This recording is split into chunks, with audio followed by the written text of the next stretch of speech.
Marami naming item pa to.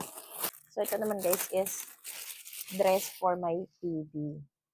Ang ganda. So, 90 na yung binili ko, which is parang pang isang taon na to. Ayan. So, ang bilis kasi lumaki ng Junakis ko, kaya naman pang isang taon na yung binili ko. So, this is 90 cm. Ayan.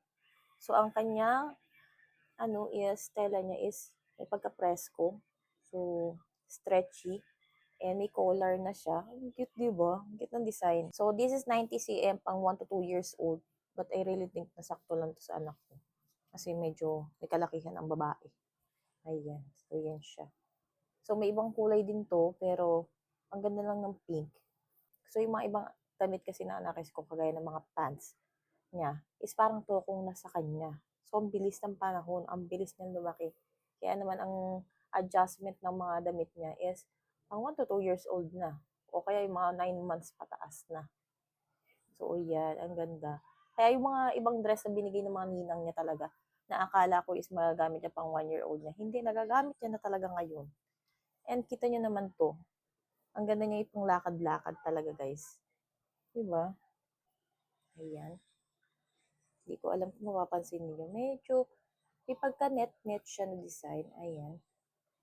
So, maganda siya kasi hindi siya ganun kainit yung tela na ganito. And, stretchy. So, collar dress siya. Ang ganda. So, from 6 months up to 7 years old. So, maganda rin itong panregalo dahil magpapasko na. Baka may mga inaanak kayo dyan, may mga anak, pamangkin kayo dyan, or kapatid na baby girl pa. So, meron pa siyang embroidery na heart dyan. At meron pa tong iba't ibang klase. So, ang ganda lang talaga ng color pink, guys. Ang ganda. So, pwede nating pang-alis-alis ni baby. Gusto niyo ng ganitong items, especially papasko na. So, pwedeng-pwede niyong bilhan yung mga baby girl. So, you can visit my basket if you wanted this item.